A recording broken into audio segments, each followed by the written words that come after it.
Hello everyone, welcome back to the channel. आज इस video में हम अपना नेक्स्ट टॉपिक पढ़ने वाले हैं और हमारा टॉपिक है national policy and legislation in relation to child health and welfare. तो इस वीडियो में हम डिटेल में बात करेंगे कि हमारी गवर्नमेंट ने ऐसी कौन सी पॉलिसीज या फिर ऐसे कौन से लेजिस्लेशन एज एन लॉज निकाले हैं जिसकी वजह से छोटे बच्चों की सेफ्टी, एजुकेशन, उनके न्यूट्रिशन का ध्यान रखा जाता है। मतलब अगर हम यहाँ पे चाइल्ड हेल्थ एंड वेलफेयर की बात करें, वेलफेयर का मतलब ही होता है कि बच्चों की भलाई के लिए कौन कौन से ऐसे लॉज निकाले गए हैं या फिर कौन कौन से ऐसी पॉलिसीज निकाली गई हैं। तो डिटेल में हम इस वीडियो में वो बात करेंगे। ओके, तो सबसे पहले यहाँ पे लिखा है these are rules and laws made by government to protect children. Okay, अगर हम बात करें वेलफेयर की तो वेलफेयर का मतलब ही होता है चाइल्ड प्रोटेक्शन, है ना। अगर हम चाइल्ड हेल्थ एंड वेलफेयर की, चाइल्ड की बात कर रहे हैं, वेलफेयर का मतलब होता है किसी के लिए भी उसकी भलाई के लिए जो भी हम कुछ कर सकते हैं वो करना। और हमारी सोसाइटी एंड गवर्नमेंट ने मिलकर कुछ पॉलिसीज एंड लॉज बनाए। अब वो कौन कौन से है वो हम डिटेल में पढ़ेंगे। इंपॉर्टेंट पॉलिसीज इन इंडिया, ठीक है। तो इंपॉर्टेंट पॉलिसीज एंड यहाँ पे लॉ भी लिख सकते हो, policies and laws in India, ठीक है। तो हम इंडिया की बात कर रहे हैं, इंडिया में कौन कौन सी पॉलिसीज या फिर लॉज आए। सबसे पहले हम पॉलिसीज की बात करेंगे। यहाँ पे मैंने बहुत कम लिखा है, पॉलिसी मैंने यहाँ पे एक ही लिखी है, which is national policy for children. ये फर्स्ट पॉलिसी थी इंडिया की, ठीक है। फर्स्ट पॉलिसी थी बच्चों के लिए, बच्चों के वेलफेयर के लिए। ये फर्स्ट पॉलिसी थी जो कि कब आई थी, 1974 में, ठीक है। और दोबारा से ये रिवाइज हुआ, दोबारा से अपडेट हुआ ये 2013 में, ठीक है। तो सबसे पहले हम नेशनल पॉलिसी फॉर चिल्ड्रन की बात करेंगे। यहाँ मैंने सिंपल वर्ड में लिखा है कि इसका ऑब्जेक्टिव क्या था, मतलब ये फोकस किस चीज पे करता है। तो children are important for nation. दूसरा क्या है, focuses on health, nutrition, education and protection, ठीक है। किसकी बात हो रही है, छोटे बच्चों की बात हो रही है, ठीक है। तो किस पे फोकस कर रहा है, बच्चों की हेल्थ पे, बच्चों की न्यूट्रिशन पे। ऑब्वियसली अगर बच्चे अच्छे से खाएंगे, न्यूट्रिशियस फूड खाएंगे, तभी उनका हेल्थ अच्छा होगा। एजुकेशन पे ध्यान देंगे उनके, वो बच्चों को पढ़ाने के लिए या बच्चों को पढ़ने के लिए एनकरेज करना है और ऐसी पॉलिसीज भी होनी चाहिए कि बच्चे पढ़ने जाएं, ठीक है। उसके अलावा प्रोटेक्शन, अगर कोई भी उनके साथ बुरा हो रहा है, सपोज उनके साथ कोई अब्यूज हो रहा है, उन्हें कोई काम में लगा रहा है, उसके लिए भी अलग अलग पॉलिसीज और अलग अलग लॉज बनाए गए, ठीक है। तो ये था national policy for children in simple words. Detail में अभी मैं आपको रीड करके बताती हूँ। अगर आपको एग्जाम में लिखना है तो आप कुछ इस तरीके से लिख सकते हैं, नेशनल पॉलिसी फॉर चिल्ड्रन 1974, ठीक है। First policy in India dedicated to child welfare. Second इसमें पॉइंट लिखा है, recognise that children are the nation's supreme asset, ठीक है। नेशनल पॉलिसी फॉर चिल्ड्रन में बताया गया है कि जो बच्चे होते हैं वही हमारा फ्यूचर है, वो एसेट होते हैं। उनको अगर हम अच्छे से पढ़ाएंगे, उनका ध्यान रखेंगे, तभी इंडिया का फ्यूचर अच्छा होगा। इसी वजह से यहाँ पे लिखा हुआ है कि सुप्रीम एसेट होते हैं बच्चे, ठीक है। नेक्स्ट पॉइंट देखते हैं, एम्ड टू एंश्योर। फर्स्ट है proper nutrition and health care, second free and compulsory education, third protection from neglect and exploitation, and fourth है अपॉर्चुनिटी फॉर डेवलपमेंट। ओके, तो ओवरऑल अगर हम देखें तो नेशनल पॉलिसी यही बोलता है कि उनका हेल्थ अच्छा होना चाहिए, न्यूट्रिशन अच्छा होना चाहिए, एजुकेशन अच्छा होना चाहिए। एजुकेशन अच्छा होगा तभी तो अच्छी अपॉर्चुनिटीज मिलेंगी, जॉब अपॉर्चुनिटीज अच्छी मिलेंगी।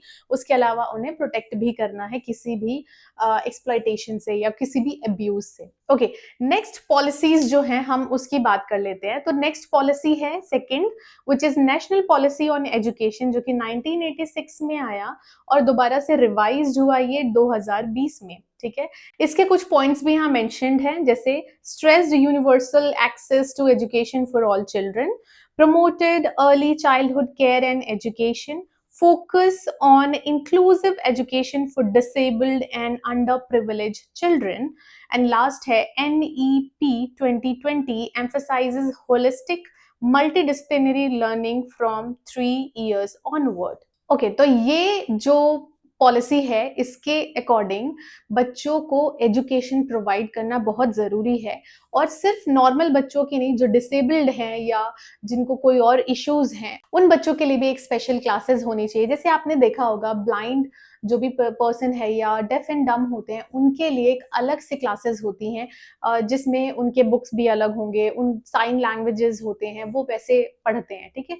तो सबका जो भी अगर डिसेबल कोई है तो उसके अकॉर्डिंग उनका एजुकेशन होना चाहिए। ओके, नेक्स्ट पॉलिसी है policy third, which is national policy on health. ठीक है, ये 2002 में आया और फिर 2017 में भी आया। इसका एम क्या था? Aims to reduce child morbidity and mortality rate. ठीक है, मतलब जो डेथ रेट है और बीमार वाला रेट जो होता है उसको कम करना इसका एम था। दूसरा आता है strengthen maternal and child health services. Third आता है promotes immunisation, nutrition and safe delivery practices.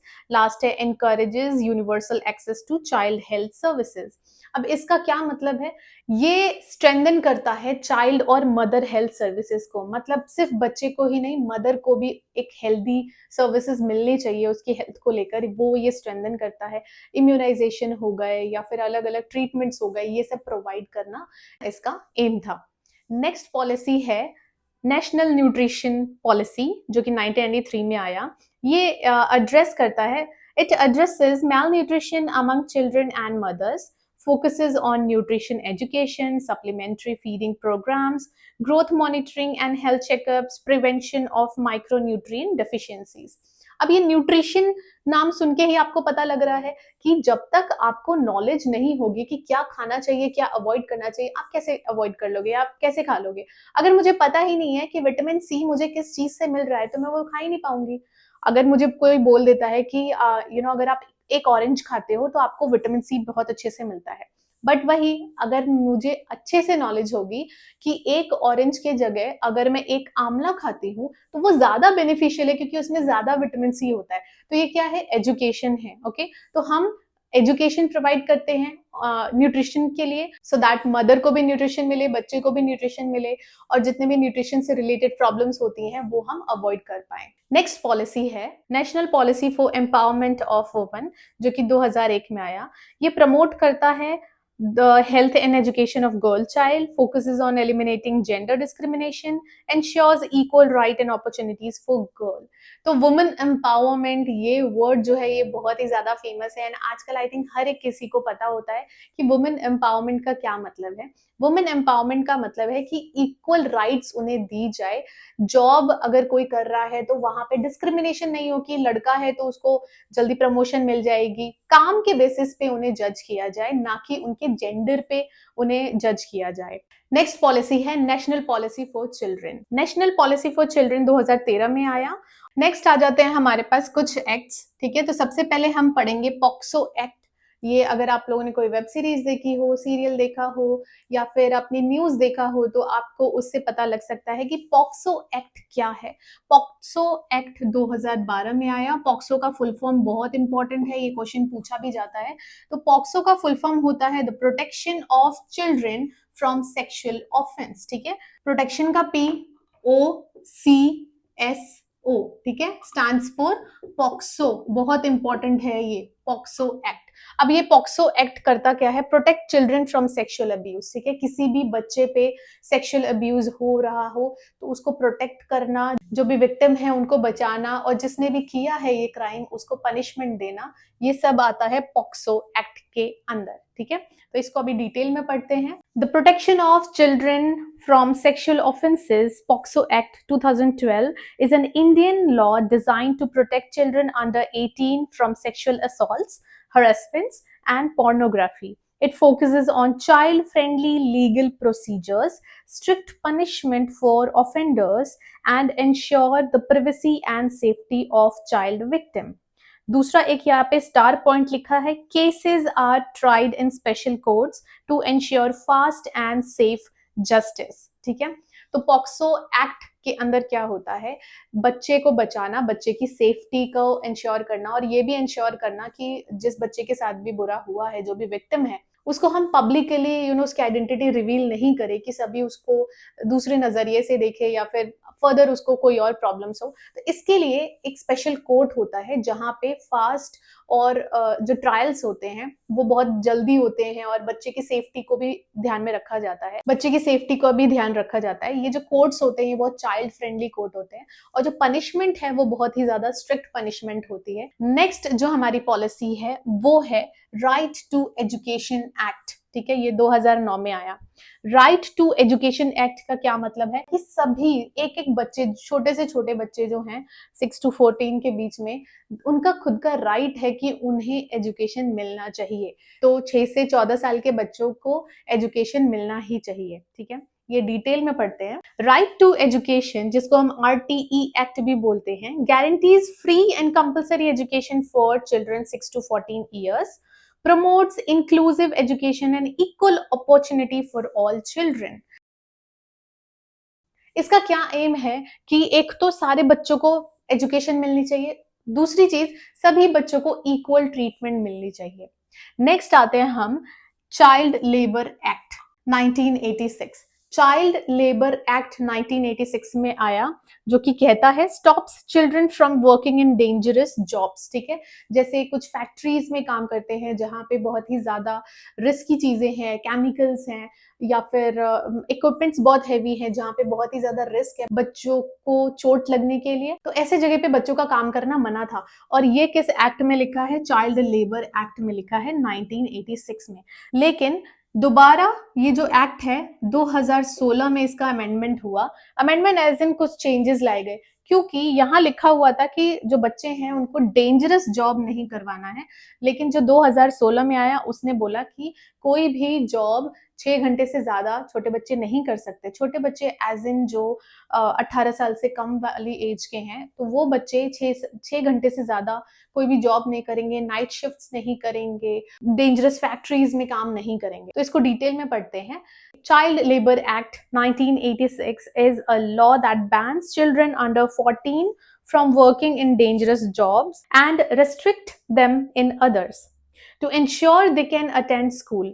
It prohibits hiring children in most industries except for the family businesses and prohibits teenagers, which is 14 to 18, from working in hazardous conditions. अब इसके regulation of hours क्या क्या थे?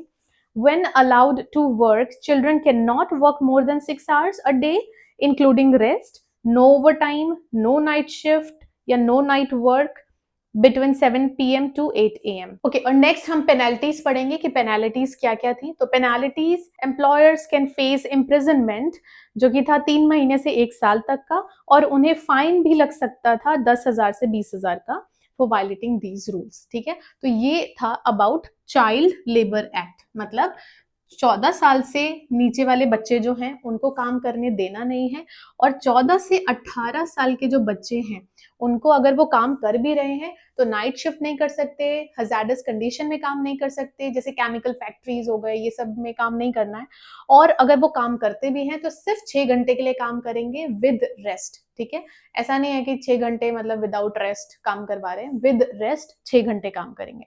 Okay, next जो आता है हमारे पास वो है जुवेनाइल जस्टिस एक्ट। ठीक है, 2015 में ये आया था। अच्छा, ये जुवेनाइल जस्टिस जो है इसको care and protection of children act भी बोलते हैं। ठीक है, तो juvenile justice care and protection of children act 2015। अब इसका क्या मतलब था?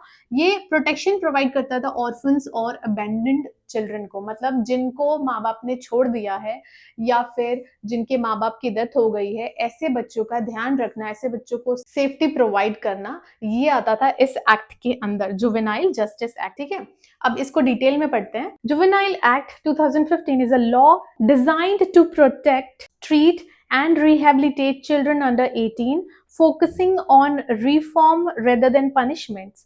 It covers 2 main groups. First one was children in conflict with the law, जैसे कि alleged offenders होते हैं, और दूसरा था children in need of care and protection, जैसे कि neglected, vulnerable या फिर orphans है। ओके, तो ये जो जुवेनाइल एक्ट है इसका एम यही था कि ये बच्चों को प्रोटेक्ट करे और उन्हें सेफ्टी प्रोवाइड करे। इसके अलावा और भी बहुत सारे लॉज हैं मैं जस्ट उसको रीड कर दे रही हूँ। अगर आपको ये डिटेल में लिखना होगा तो आप मुझे कमेंट सेक्शन में बता सकते हैं। कुछ और भी लॉज हैं, जैसे कि preconception and prenatal diagnostic techniques act 1994 में आया था। देन नेक्स्ट है prohibition of child marriage act 2006 में आया था।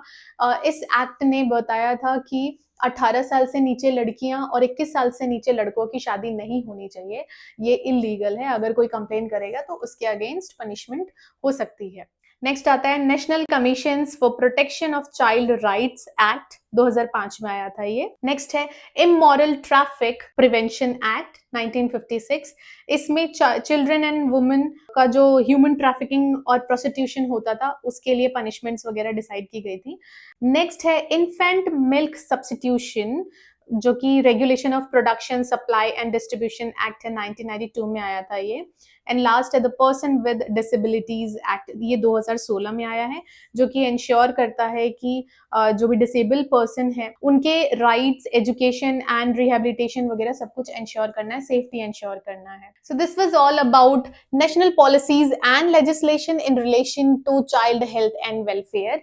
आज के लिए इतना ही। आई होप आपको ये वीडियो अच्छी लगी हो। अगर वीडियो अच्छी लगी तो वीडियो को लाइक करें, चैनल को सब्सक्राइब करें, और अगर कोई भी डाउट या फिर रिकमेंडेशन है तो आप मुझे कमेंट सेक्शन में बता सकते हैं। Thank you so much for watching.